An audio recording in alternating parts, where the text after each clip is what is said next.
Good morning बच्चों। आज का हमारा टॉपिक है व्हीटस्टोन ब्रिज। व्हीटस्टोन ब्रिज क्या है? व्हीटस्टोन ब्रिज का मतलब ऐसा कॉम्बिनेशन ऑफ रेजिस्टेंसेस जिसके दो टर्मिनल्स के बीच में करंट फ्लो नहीं करता। क्यों नहीं करता? क्योंकि वो दोनों सेम पोटेंशियल पे हो जाते हैं। मैं जल्दी से एक व्हीटस्टोन ब्रिज आपके सामने बना रहा हूं। देखिए, अगर हम कुछ रेजिस्टेंसेस को इस तरीके से P, Q, R, S नाम के रेजिस्टेंसेस को, और एक मैं यहां पे बीच में लगा देता हूं, ये रेजिस्टेंस रहा अपना G को, रेजिस्टेंसेस को अगर इस तरीके से मैं कंबाइन करूं और इंटरनल्स को नाम दे दूं A, B, C, D, और इसको ले जाके मैंने कनेक्ट कर दिया है एक सोर्स से जिसका EMF E और जिसका इंटरनल रेजिस्टेंस से R है। तो ऐसा एक कॉम्बिनेशन ऑफ रेजिस्टेंसेस कहलाएगा व्हीटस्टोन ब्रिज। लेकिन कब कहलाएगा? हमेशा नहीं कहलाएगा, सिर्फ और सिर्फ तब कहलाएगा जब इसके B और D नाम के terminals B and D are at same potential,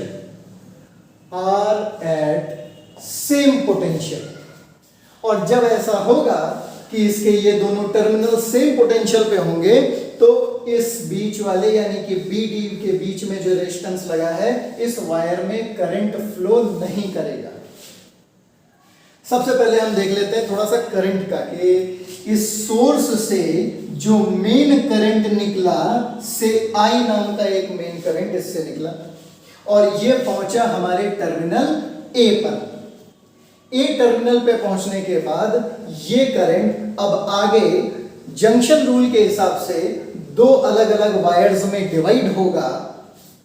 suppose I का I1 नाम का एक पार्ट ऑफ करंट इस AD के थ्रू फ्लो करने लगा, तो फिर जो बचा I में से I माइनस I1 सब्ट्रैक्ट करने के बाद जो बचा से I माइनस I1 वो पहुंचा B की तरफ। ये रहा करंट। ये I माइनस I1 जब B जंक्शन के पास पहुंचता है तो ये फिर से डिवाइड होता है और सपोज उससे I2 नाम का एक करंट G रेजिस्टेंस में, और फिर I माइनस I1 से I2 माइनस करने पर जो बचा वो गया Q रेजिस्टेंस के पास। इसी तरह से नीचे से ये I1 आ रहा था, ऊपर से ये I2 आ रहा था, और ये दोनों यहां D जंक्शन पे कंबाइन होकर I1 प्लस I2 बनकर S नाम के रेजिस्टेंस में फ्लो करने लगे। ये I प्लस I2 S से होता हुआ, इसी तरह से I minus I1 minus I2 Q से होता हुआ C जंक्शन के पास पहुंचता है, और फिर I minus I1 minus I2 यानी कि ऊपर वाला, और I1 प्लस I2 यानी कि ये नीचे वाला, ये दोनों जब मिल जाएंगे C जंक्शन पे तो फिर आप इसको चेक करिए, I1 कैंसल, I2 कैंसल, बचा क्या? I, वही मेन करंट जो बैटरी से निकला था वापस बैटरी में चला गया। इसे ही हम कहते हैं कंजर्वेशन ऑफ चार्ज। ये हो गया कंजर्वेशन ऑफ चार्ज, है कि नहीं? फिर देखिए, जब सारे करंट आपने देख लिए तो अब आपके दिमाग में एक क्वेश्चन आएगा कि यहां पे मैंने ये I माइनस I1 करंट से ही I2 करंट निकाल के यहां पे क्यों फ्लो कराया?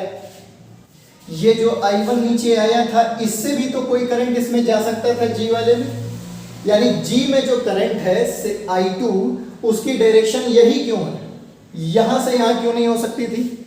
ये डिपेंड करेगा कि इन दोनों जंक्शन में से हाई पोटेंशियल पे कौन है और लो पोटेंशियल पे कौन है, यानी पोटेंशियल डिफरेंस का नेचर कैसा है। ये इस बात पे डिपेंड करेगा कि यहाँ पे करंट फ्लो कैसे करेगा। उसकी डायरेक्शन नीचे से ऊपर जाएगी यानी D to B जाएगी या B to D जाएगी। अब उसको वो भी मैं आपको बताऊंगा कि आपको कैसे वो डिसाइड करना है। फिलहाल हम अगर यहां पर ये पूरी चीजें देखने के बाद इसमें किरचॉफ्स लॉ अप्लाई कर दें, लूप रूल, तो देखिए वो कैसे अप्लाई करेंगे। हमने यहाँ पे कुछ मेश बना लेने हैं, जैसे कि ये एक मेश बना लिया हमने। कौन सा mesh? A B D A, इसको मैं यहां बना रहा हूं, ध्यान दीजिए, इसको मैं यहां पे बना रहा हूं। ये देखिए अलग से निकाल के हम लोगों ने एक मेश बना लिया, ये जिसमें सिर्फ ए है, बी है, डी है, ये है पी, ये है क्यू, ये हो गया आर। यहां पे करंट फ्लो कर रहा है आई माइनस आई वन, ये है आई वन, और इसमें करंट फ्लो कर रहा है आई टू। ये रहा अपना फर्स्ट मेश। इसी तरह से ये हो गया हमारा दूसरा मेश। कौन सा? B C D A B. तो ये देखिए अलग से मैं बनाए दे रहा हूं ताकि आपको कोई कंफ्यूजन ना हो। ये बी सी डी, और इसमें ये रहा देखिए अपना, सॉरी, ये है अपना जी, ये है क्यू, और ये है एस। अब इसमें करंट कैसे फ्लो कर रहा है? इसमें करंट फ्लो कर रहा था I2, इसमें करंट फ्लो कर रहा था I minus I1 minus I2, और इसमें करंट फ्लो कर रहा है अपना I1 प्लस I2। ठीक है, इतनी बातें समझ में आई आपको?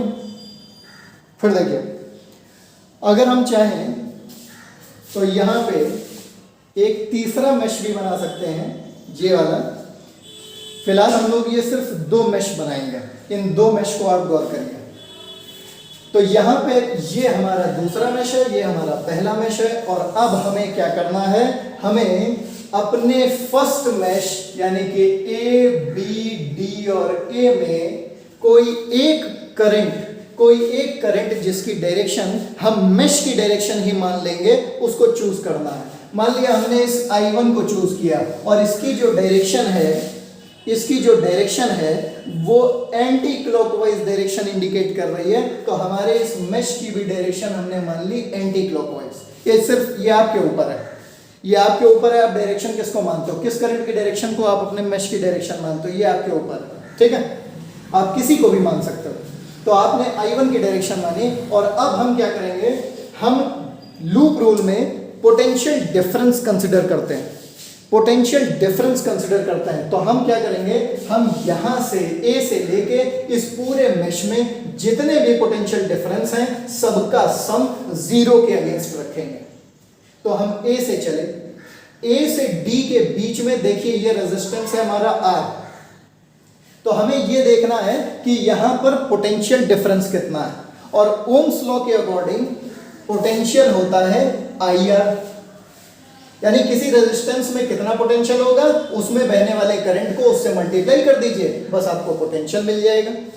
तो यहां पे रेजिस्टेंस कितना है? रेजिस्टेंस है R, उसमें करंट कौन सा फ्लो कर रहा है?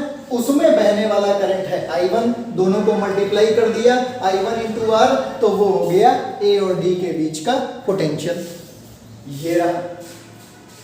अब यहां पे बेटा थोड़ा सा साइन कन्वेंशन है। साइन कन्वेंशन क्या है? साइन कन्वेंशन ये है कि आपने जो मेश की डायरेक्शन मान रखी है, अगर रेजिस्टेंस में फ्लो करने वाले करंट की डायरेक्शन तुम्हारे मेश की डायरेक्शन से सेम है, मैच कर रही है, तो तुम उसको पॉजिटिव लोगे, और अगर ऑपोजिट है तो नेगेटिव लोगे। तो अब यहां देखो, हमने तो I1 की डायरेक्शन को माना था ना, मेश की डायरेक्शन। तो जब I1 की डायरेक्शन को माना है और यहां पे तो करंट I1 ही फ्लो कर रहा है, तो वो तो अपनी डायरेक्शन में होगा ही, इसलिए हमने उसको लिया पॉजिटिव। फिर D से हम आगे बढ़े, ये एक रेजिस्टेंस हमको मिला G, मल्टीप्लाइड बाई उसमें फ्लो करने वाला करंट I2। इस I2 की डायरेक्शन हमारे मेश की डायरेक्शन के इन द डायरेक्शन है या अगेंस्ट द डायरेक्शन है, तो आप देखेंगे कि ये जो I2 है इसकी डायरेक्शन इधर, जबकि I1 की डायरेक्शन एंटी क्लॉकवाइज है, वो क्लॉकवाइज होने की वजह से ऑपोजिट डायरेक्शन में पड़ रहा है। तो जब ऑपोजिट डायरेक्शन में पड़ रहा है तो फिर कैसा लेंगे, पॉजिटिव या नेगेटिव? नेगेटिव लेंगे, क्योंकि I2 की डायरेक्शन क्लॉकवाइज जा रही है, हमने जो चूज किया है वो एंटी क्लॉकवाइज है, तो दोनों ऑपोजिट। ऑपोजिट का मतलब इनके पोटेंशियल डिफरेंस को हमें नेगेटिव लेना होगा।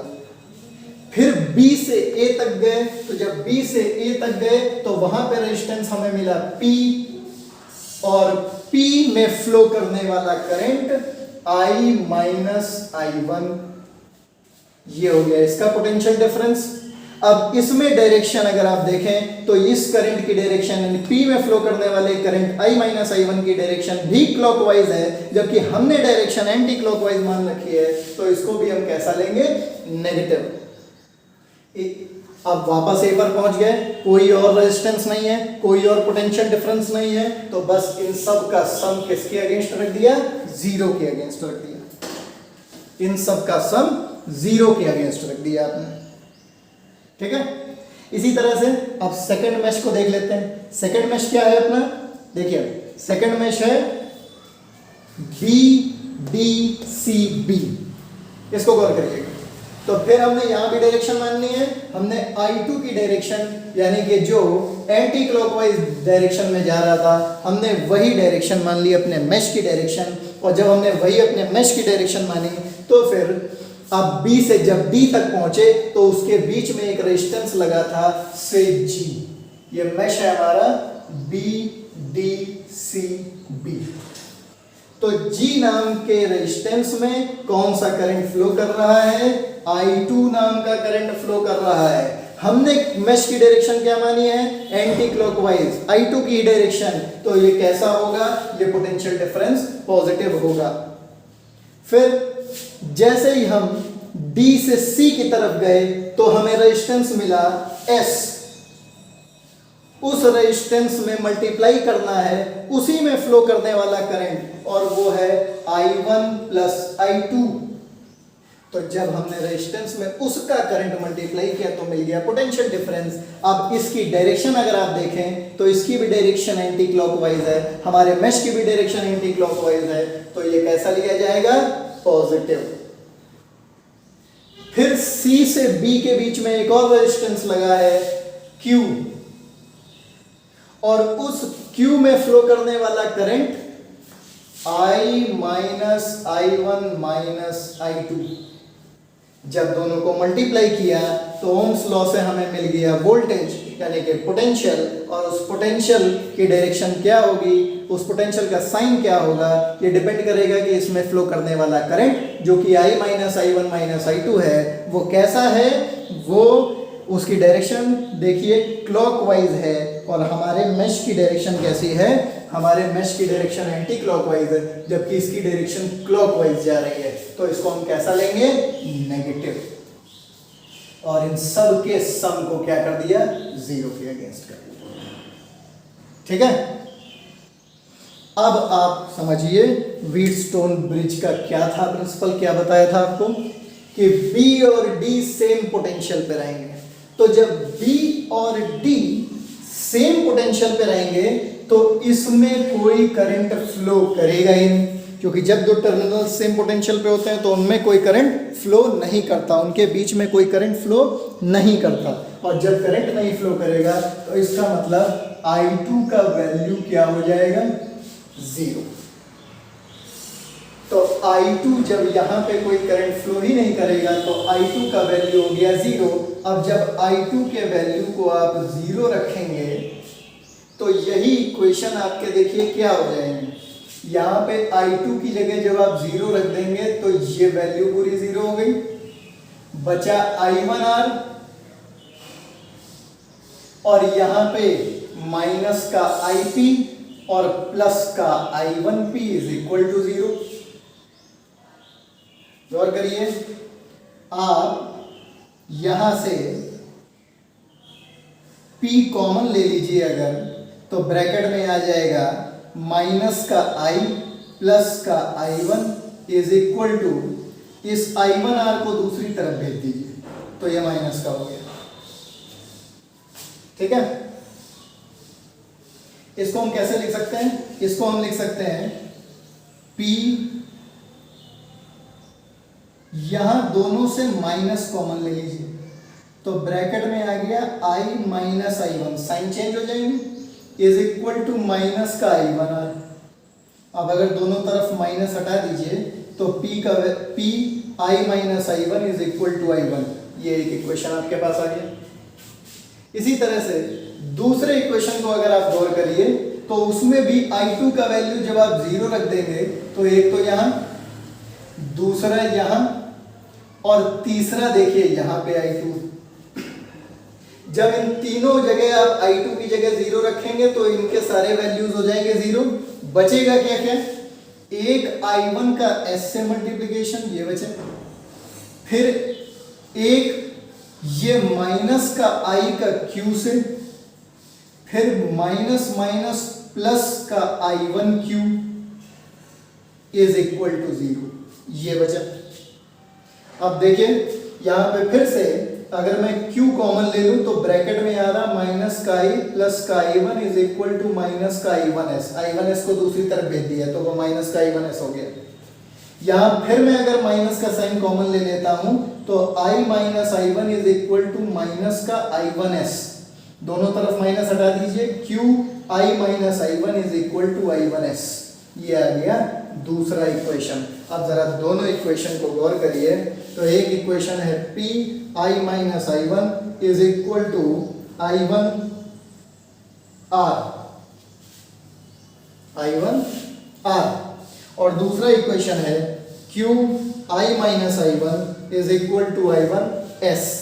और इन दोनों इक्वेशन को अगर आप डिवाइड कर देंगे बेटा तो देखिए आपको यहाँ से क्या मिलेगा, P by Q is equal to R by S। यही हमारे व्हीटस्टोन ब्रिज की कंडीशन है।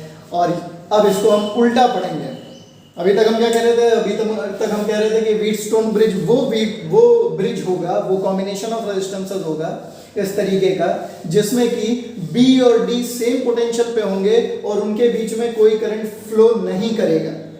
अब हम इसको ऐसे पढ़ेंगे कि जिस ब्रिज में ये कंडीशन फॉलो होगी, मतलब उसके ये जो रेजिस्टेंसेस हैं P Q R S, अगर इनका ये रेशियो इक्वल रहेगा P का Q के साथ, R का S के साथ, तो ऐसा ब्रिज व्हीटस्टोन ब्रिज कहलाएगा क्योंकि उसके B और D नाम के पोटेंशियल, B और D नाम के टर्मिनल सेम पोटेंशियल पर हो जाएंगे और उनके बीच में कोई करंट फ्लो नहीं करेगा। ये है आपका व्हीटस्टोन ब्रिज। समझ में आ रही बात? ठीक है। अब बेटा यहां देखिएगा, इसका फायदा क्या है, तरीका क्या है इसको कैलकुलेट करने का, वो देखना है अब आपको, है ना। आएगा क्या इससे, एक्चुअली ये देखना है आपको कि आखिर इससे आना क्या है, फायदा क्या है इससे आपका। देखिए तो क्वेश्चन ऐसा रहेगा कि आपको इस तरीके का एक कॉम्बिनेशन ऑफ रेजिस्टेंसेस दे दिया गया, ठीक है, A B C D, और कह दिया कि ये है 1 ओम 2 ओम 2 ओम 4 ओम एंड 5 ओम रेस्पेक्टिवली।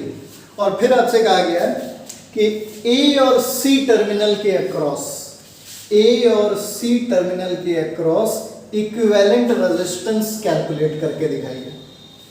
तो इक्विवेलेंट रेजिस्टेंस कैलकुलेट करने के लिए अब आप जो चीज़ लगाते हैं, जो फिनोमेना लगाते हैं वो है कि सीरीज में है तो R1 plus R2 plus Rn, और अगर पैरेलल में है तो 1/R1 प्लस 1/R2, इस तरीके से। लेकिन आपको ये पहचानना होता है कि वो सीरीज में है कि पैरेलल में है। और ये पहचानने के लिए आप करंट को यूज करते हैं कि if two resistances are having same amount of current, same current अगर फ्लो कर रहा है दो रेजिस्टेंसेस के बीच में, तो आप उनको सीरीज में कंसिडर करते हैं, और अगर करंट डिवाइड होता है तो उसको पैरेलल में कंसिडर करते हैं। और आप अगर इस ब्रिज में देखें तो अब आपको यही दिक्कत होगी कि आपको ये समझ में नहीं आएगा कि किन रेजिस्टेंसेस में सेम करंट और किन रेजिस्टेंसेस में डिफरेंट करंट फ्लो कर रहा है, जिसकी वजह से आप सीरीज और पैरेलल डिटरमाइन नहीं कर पाएंगे। बस इसी के लिए आप क्या करते हैं, आप ये करेंगे कि सबसे पहले चेक कर लेंगे कि क्या P Q R S क्या ये व्हीटस्टोन ब्रिज के प्रिंसिपल को फॉलो कर रहा है? तो चेक करते हैं। P का वैल्यू है 1, Q का वैल्यू है 2, 1/2 इसका रेशो हो गया। R का वैल्यू है 2, S का वैल्यू है 4, इसका वैल्यू भी 1/2 हो गया। ये दोनों ही रेशो आपस में इक्वल हैं, इसका मतलब ये व्हीटस्टोन ब्रिज है। और अगर ये व्हीटस्टोन ब्रिज है तो फिर वही बात कि ये जो टर्मिनल्स हैं सेम पोटेंशियल पे होंगे और इसमें कोई करंट फ्लो नहीं करेगा। तो जब कोई करंट ही नहीं फ्लो करेगा तो फिर जो बचे रेजिस्टेंसेस हैं, यहां से सपोज I नाम का करंट आया तो वो I1 और I2 नाम के करंट में डिवाइड हो जाएगा। ऊपर से I2 इधर चला जाएगा C की तरफ, यहां कुछ भी नहीं आएगा, और इधर से I1 इधर 4 ओम के रेजिस्टेंस के पास चला जाएगा, इधर कुछ भी नहीं जाएगा, और ये दोनों कंबाइन होके फिर से I बन के वापस बैटरी में सोर्स में चले जाएंगे। तो फिर P और Q में करंट इक्वल है, तो जब करंट इक्वल है तो ये दोनों सीरीज में है, तो जब सीरीज में है तो इनका रेजिस्टेंस इक्विवेलेंट 1 + 2 3। इसी तरह से जब R और S में करंट सेम है, तो जब करंट सेम है I1 तो इसका मतलब ये सीरीज में है, और जब ये सीरीज में है तो फिर से इनका इक्विवेलेंट सिर्फ ऐड करने पे आ जाना है, 2 + 4 6 हो गया। और अब अगर आप देखें तो I1 I2 दोनों डिवाइडेड करंट रखते हैं, यानी अलग अलग है करंट इन दोनों में, तो ये दोनों वायर आपस में पैरेलल हुए, तो पैरेलल होने का मतलब फिर इनका R इक्विवेलेंट कैसे आएगा? 6 × 3/6 + 3, यानी कि 2 ओम। तो आपका रेजिस्टेंस कितना हो गया? 2 ohm, equivalent resistance across terminals A and C, across terminals A and C। Okay,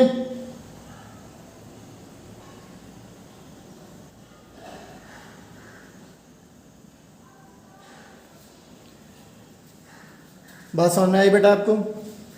ठीक, ये बहुत ही सिंपल प्रोसेस है। व्हीटस्टोन ब्रिज एक बहुत ही सिंपल फिनोमेना है। अब तक आई होप आपको कुछ समझ में आ गया होगा। आप लोग इस कंडीशन में होंगे कि ऐसे क्वेश्चंस को आप सॉल्व कर लें।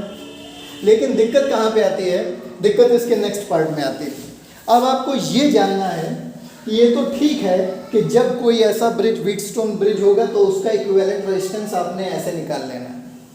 नाउ द क्वेश्चन अराइजेस कि जब कोई ब्रिज व्हीटस्टोन, तब उसके लिए अगर आपको A और C टर्मिनल्स के अक्रॉस पोटेंशियल A और C टर्मिनल्स के अक्रॉस इक्विवेलेंट रेजिस्टेंस निकालने को कहा जाएगा, तो आपको क्या करना है ये मैं आपको बताता हूं। देखिए,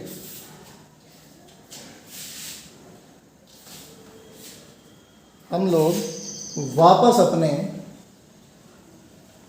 ब्रिज पे चलेंगे। ये देखिए, ये अपना ब्रिज है, व्हीटस्टोन ब्रिज। ठीक, अब यहां पे कुछ ऐसा करना है हमको कि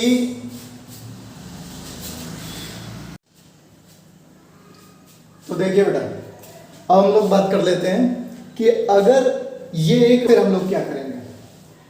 तो ये हमारा एक ब्रिज है, हम इसको थोड़ा ऐसे बनाते हैं, थोड़ा सा चेंज करेंगे। इसमें क्या चेंज करेंगे? रेजिस्टेंसेस चेंज करेंगे। देखिए, मान लिया इसका वैल्यू है R, ये 2R है, ये 2R है, ये R है और ये R, ठीक है। इस तरीके का एक ब्रिज है। और अब यहां पे सबसे पहले आपने चेक किया कि भाई क्या P/Q का रेशो R/S के इक्वल है या नहीं। तो P का वैल्यू यहां पे मैंने R बना रखा है, Q का वैल्यू 2R बना रखा है, तो रेशो हो गया 1/2। इसी तरह से R का वैल्यू 2R है और S की जगह R लगा हुआ है, यानी इसका रेशो हो गया 2:1। तो P/Q का रेशो 1/2 और R/S का रेशो 2:1, ये तो आपस में इक्वल हुआ नहीं। B और D टर्मिनल ये सेम पोटेंशियल पे तो हो गए नहीं, जब सेम पोटेंशियल पे नहीं होंगे तो इनके बीच में करंट होगा, और वो करंट हमने किससे बना रखा है, I2 से बना रखा है। ठीक है, तो I2 नाम का एक करंट B से D की तरफ फ्लो कर रहा है, और हमने ये मेश बनाए थे, मेश 1, मेश 2, और इसमें लूप रूल लगा के, किरचॉफ्स लॉ लगा के, और हमने दो इक्वेशन यहां पे बना रखे थे। ठीक, अब ये दो इक्वेशन कैसे हैं देखिए, ऐसा है कि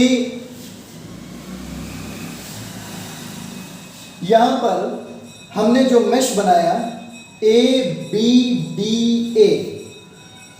ए टर्मिनल पे बैटरी से निकला हुआ I मेन करंट आया, और ए टर्मिनल पे उसका I1 नाम का एक पार्ट ये चला गया D की तरफ।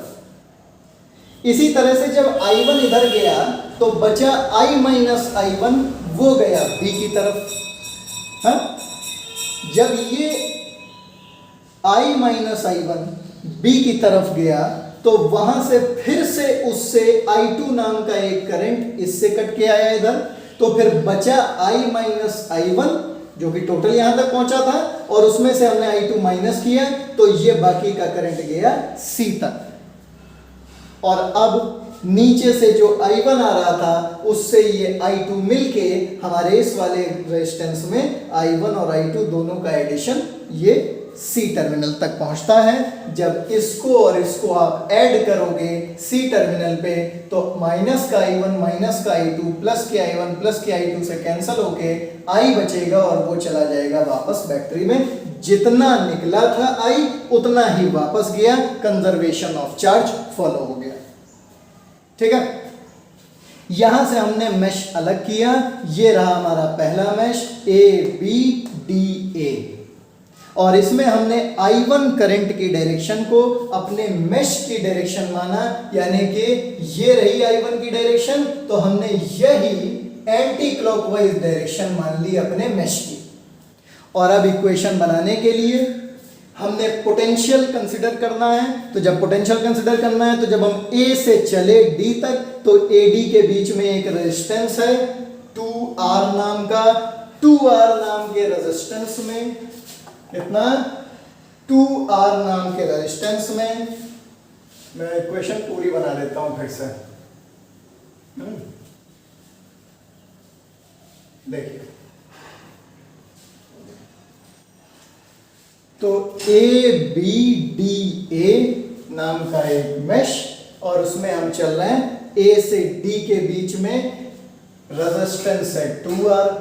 ओम्स लॉ कहता है V is equal to IR, मतलब पोटेंशियल करंट और रेजिस्टेंस के प्रोडक्ट के इक्वल होता है। तो हमने रेजिस्टेंस लिखा 2R, और उसमें फ्लो करने वाला करंट से I1,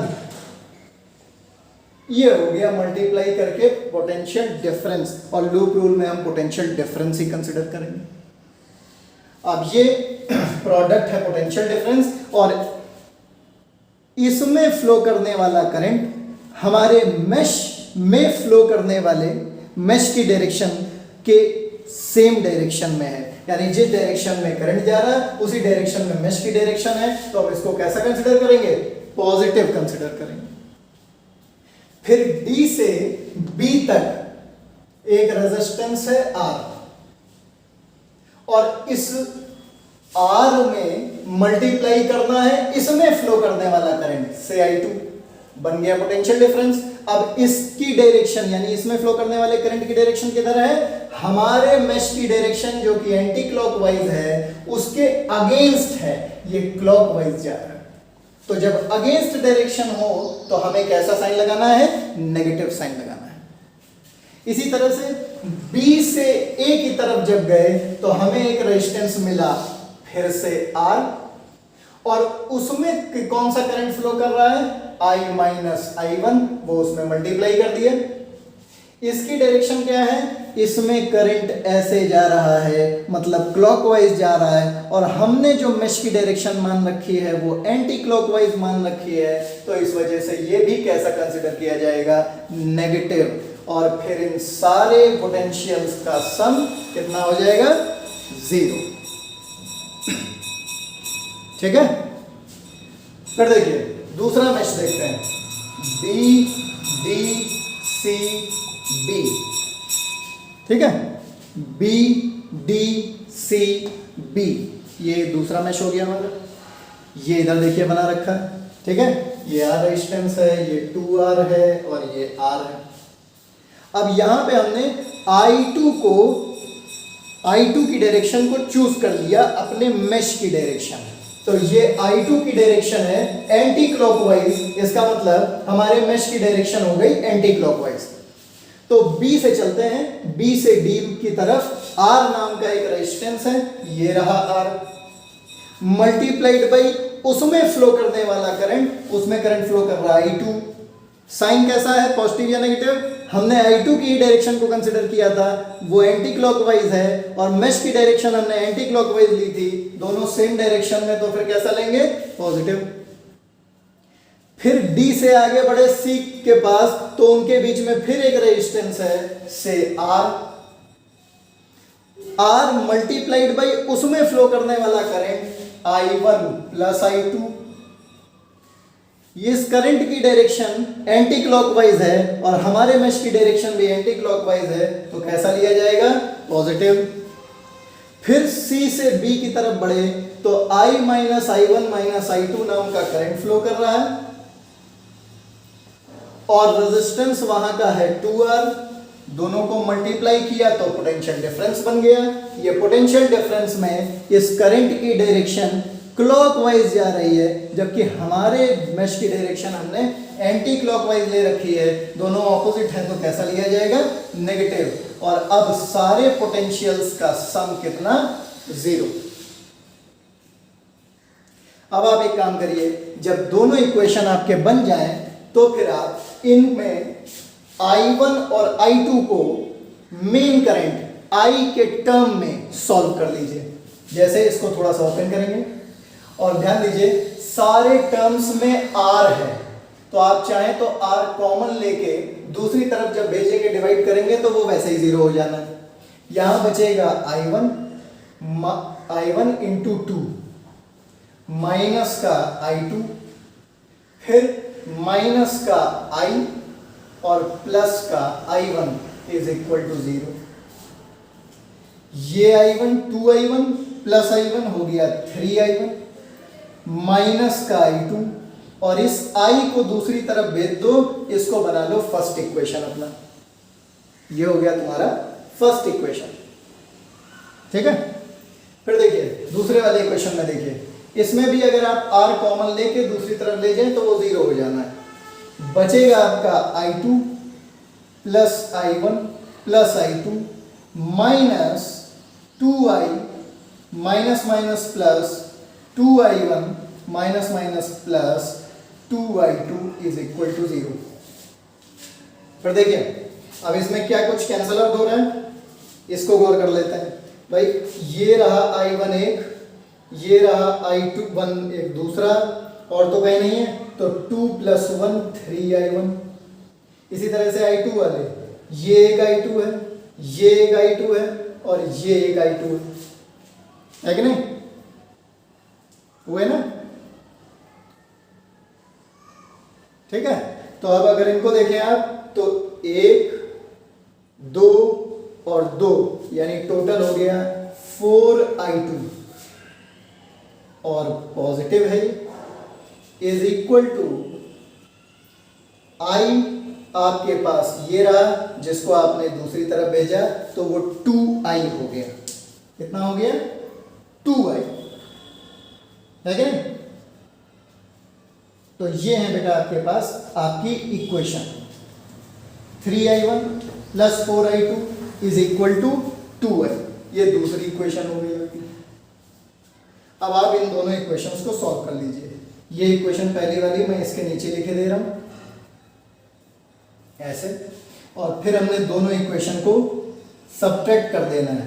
सब्ट्रैक्ट करेंगे तो साइन चेंज हो जाएंगे, तो प्लस माइनस ये कैंसल आउट हो गया, प्लस प्लस ये जुड़ गया, 5I2 इज इक्वल टू, इसमें 2I से एक I गया, I बचा, यानी I2 का वैल्यू हो गया I/5, ठीक है। ये I2 का वैल्यू अगर आप किसी एक इक्वेशन में रख देंगे जैसे कि फर्स्ट इक्वेशन में रख दिया, तो 3i1 माइनस i2 की जगह हमने ये वैल्यू रख दिया i/5 is equal to i। तो 3i1 is equal to i plus i/5, ये हो गया आपका 5 + 1 6i/5 is equal to 3i1। ये वैल्यू आ जाएगा i1 is equal to 2i/5। ये दूसरा वैल्यू हो गया आपका, ठीक है। i1 और i2 के आपने वैल्यू निकाल लिया। जब आप i1 और i2 के वैल्यू निकाल लें तो तब आप क्या करिए, मैं आपको बताता हूं। अब देखिए आपको करना क्या है, इक्विवेलेंट रेजिस्टेंस आपको निकालना था A और C के बीच में। तो इक्विवेलेंट रेजिस्टेंस कैलकुलेट करने का क्या तरीका होगा, उसको गौर करिएगा। उसके लिए थोड़ी चीज़ें आपको समझनी पड़ेंगी। क्या समझेंगे आप, ये देखिए इधर दिखाता हूँ, ये यहाँ पे देखिएगा,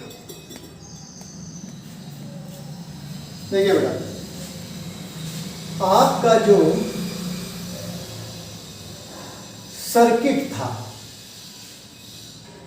वो कुछ ऐसा है, और उसका मैंने सिर्फ नीचे वाला पार्ट ये निकाला।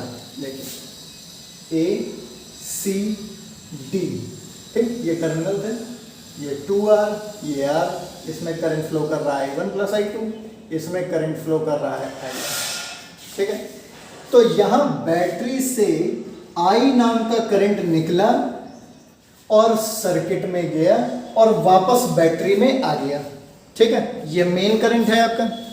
मैं आपसे कहूं कि आपके सर्किट का, ये जो सर्किट था आपका, इस सर्किट का जो टोटल वोल्टेज है वो A से लेके C तक ही तो है, बाकी और कोई रेजिस्टेंस तो है नहीं। जो टर्मिनल वोल्टेज है वो कितना होगा, तो आप कहेंगे जो टोटल करंट है, मेन करंट, मल्टीप्लाइड बाय जो पूरे सर्किट का रेजिस्टेंस है, यानी R इक्विवेलेंट। और अगर आप R इक्विवेलेंट को गौर करें तो वो R AC के ही तो अलाउंग है, AC टर्मिनल के अलाउंग। उसको जब मल्टीप्लाई करेंगे वही ना आपका टोटल वोल्टेज होगा, है कि नहीं, यही तो बनेगा। तो टर्मिनल वोल्टेज आपके सर्किट का टोटल वोल्टेज कितना होगा, टोटल करंट यानी main current multiplied by total resistance यानी इक्विवेलेंट रेजिस्टेंस यानी A और C के बीच का रेजिस्टेंस। फिर अब दूसरी बात को गौर करिएगा बेटा, अगर मैं आपसे कहूं कि ये पूरा एक जो सर्किट है इसके सिर्फ ये नीचे वाले पार्ट को गौर करिए, ये जो नीचे वाला पार्ट A से C तक का, और मैं आपसे कहूं कि A से C तक का वोल्टेज कितना है, A से C तक का वोल्टेज कितना है, तो आप कहेंगे बात तो वही हुई, A से C के अलोंग वोल्टेज मतलब टोटल वोल्टेज ही तो होगा, और वो इस A से D तक के वोल्टेज से V1, D से C तक के वोल्टेज से V2 के सम के बराबर नहीं होगा क्या। A से C तक का वोल्टेज इन दोनों रेजिस्टेंसेस के इंडिविजुअल पोटेंशियल्स के सम के ही तो बराबर होगा, और वही हमारा टोटल वोल्टेज भी होगा। यानी जो V हम अभी कैलकुलेट किए हैं I × R इक्विवेलेंट से, उस V को हम ऐसे भी लिख सकते हैं। अब गौर करिए, ये V की वैल्यू अगर मैं यहां लिख दूं तो ये बन जाएगा V1 + V2 is equal to IR along AC। फिर देखिए V1 क्या है, V1 है A से लेके D तक का पोटेंशियल, और ओम्स लॉ कहता है पोटेंशियल कितना होता है, पोटेंशियल होता है करंट मल्टीप्लाइड बाय रेजिस्टेंस। यहां पे करंट कितना फ्लो कर रहा है, I1, यहां पे रेजिस्टेंस कितना है 2R प्लस, इसी तरह से V2 क्या होगा, V2 होगा D से C के बीच का पोटेंशियल, और D से C के बीच का पोटेंशियल क्या होगा, करंट मल्टीप्लाइड बाई रेजिस्टेंस। यहाँ पे रेजिस्टेंस कितना है R, यहाँ पे करंट कितना है I1 प्लस I2, ये मल्टीप्लाई कर दो R में, ये तुम्हारा V2 हो गया और ये हो गया IRAC के बराबर। अब ध्यान दीजिएगा, इसको ओपन करते हैं। 2RI1 plus I1R plus I2R is equal to IRAC। फिर देखिए, यहां से I1 अगर आप चाहें तो कॉमन ले लें, ठीक, ये हो जाएगा 3RI1 plus I2R is equal to IRAC।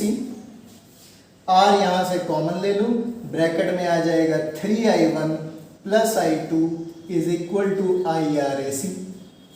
अब बेटा आपने I1 I2 की क्या वैल्यू निकाली थी, लिख देता हूं मैं यहां पर। I1 की वैल्यू आपकी आई थी 2I/5, I2 की वैल्यू आपकी आई थी I/5।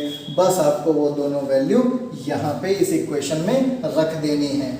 R3 multiplied by I1 की वैल्यू आपने निकाली थी 2I/5 प्लस I2 की वैल्यू आपने निकाली थी I/5 is equal to IRAC। ये बन जाएगा आपका 7I is equal to IRAC। और अगर आप इस I को दोनों तरफ कैंसिल कर दें तो R अलॉन्ग AC आ जाएगा आपका 7/5R, 7/5R। और RAC क्या है, RAC ही तो पूरे सर्किट का इक्विवेलेंट रेजिस्टेंस है, 7/5R। ये हो गया आपका इक्विवेलेंट रेजिस्टेंस जो कि आपको कैलकुलेट करना था। समझ में आया? इसी तरीके के हम लोग और क्वेश्चन अप्लाई करेंगे, सॉल्व करने की कोशिश करेंगे, ये पूरा फिनोमेना उसमें अप्लाई करेंगे, ठीक है? ओके, तो अगर आपको समझ में आए तो इसको लाइक करिएगा, शेयर करिएगा और सब्सक्राइब करिएगा। ओके, तो देखिए बेटा, इस प्रोसेस को जल्दी से एक बार फिर से देख लेते हैं कि आपने वास्तव में किया क्या है। किसी भी नॉन व्हीटस्टोन ब्रिज को कैसे सॉल्व किया है। किसी भी नॉन व्हीटस्टोन ब्रिज में A और C टर्मिनल के अलोंग इक्विवेलेंट रेजिस्टेंस कैसे कैलकुलेट करना है, पूरे को एक बार रिवाइज करेंगे। सबसे पहले आपको क्या करना है, आपको दो मेश बनाने हैं, मेश 1, मेश 2, ठीक है। करंट डिटरमाइन करना है कि करंट बैटरी से निकला, हर एक जंक्शन पे आपको करंट को डिवाइड करना है, ज्वाइन करना है। I2 नाम का करंट इधर आया, I minus I1 minus I2 इधर 2R से होता हुआ C तक पहुंचा। ये सारे के सारे करंट्स कंबाइन हुए, मेन करंट I बना, ठीक। और फिर वो बैटरी में वापस चला गया, conservation principle of charge follow हो गया। दोनों मेश बनाए, दोनों मेश बनाने के बाद दोनों इक्वेशंस को डेवलप किया, दोनों मेश की, और उन इक्वेशंस से I1 और I2 का वैल्यू कैलकुलेट करना है।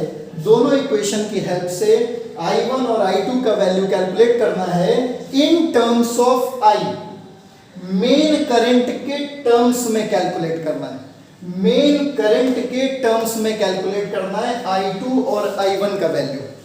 ये मेशेस बना के, मेश रूल लगा के, लूप रूल लगा के, इक्वेशंस डेवलप करके I1 और I2 का वैल्यू I के रेस्पेक्ट में कैलकुलेट करना है। और फिर उसके बाद आपको ये तरीका लगाना है। बस ये दो चीजें आपको याद रखनी है। क्या? A से C के along total terminal voltage, total current यानी कि I बैटरी से जो निकला, मल्टीप्लाइड बाई इनके अलोंग का इक्विवेलेंट रेजिस्टेंस जो कि हमको निकालना है, उसके इक्वल होगा। ये तो ओम्स लॉ है सीधा सीधा। और फिर A और C के अलोंग टोटल पोटेंशियल, इस वाले रेजिस्टेंस, ये जो नीचे वाला था, इस वाले रेजिस्टेंस यानी कि 2R के अक्रॉस पोटेंशियल V1 और R के अक्रॉस पोटेंशियल V2 के सम के भी तो बराबर होगा। बस आपको यही V का वैल्यू यहाँ पे रख के और V1 V2 की इंडिविजुअल वैल्यूज रखनी है। इंडिविजुअल वैल्यूज का मतलब बस वही ओम्स लॉ अप्लाई करके, V is equal to IR, तो V1 जब कैलकुलेट करना है तो 2R मल्टीप्लाइड बाई उसमें फ्लो करने वाला करंट I1 इंटू 2R, ये V1 का वैल्यू हो गया। इसी तरह से V2 कैसे कैलकुलेट करेंगे, उसका रेजिस्टेंस मल्टीप्लाइड बाई उसका करंट, तो रेजिस्टेंस हुआ R और उसका करंट हुआ I1 प्लस I2, ये मल्टीप्लाई कर दिया, ये V2 आ गया। और जब हम V1 और V2 को ऐड करेंगे तो ही ना A और C के अक्रॉस का पोटेंशियल आ जाएगा, तो वही जब ऐड किया तो ये टोटल पोटेंशियल आ गया IRAC, जो टोटल पोटेंशियल था A और C के अलोंग। आप जब इस इक्वेशन को सॉल्व करके यहाँ पे I1 और I2 का वो वैल्यू जो वहां से आपने निकाला था पुट करेंगे, तो जब I1 और I2 का वो वैल्यू यहाँ पे पुट करेंगे तो वही I कैंसल होके दोनों तरफ आपको R इक्विवेलेंट का वैल्यू R के टर्म्स में प्रोवाइड करा देगा। ये तरीका है किसी भी नॉन व्हीटस्टोन ब्रिज के इक्विवेलेंट रेजिस्टेंस को कैलकुलेट करने का। ठीक है, समझ में आया ना बेटा?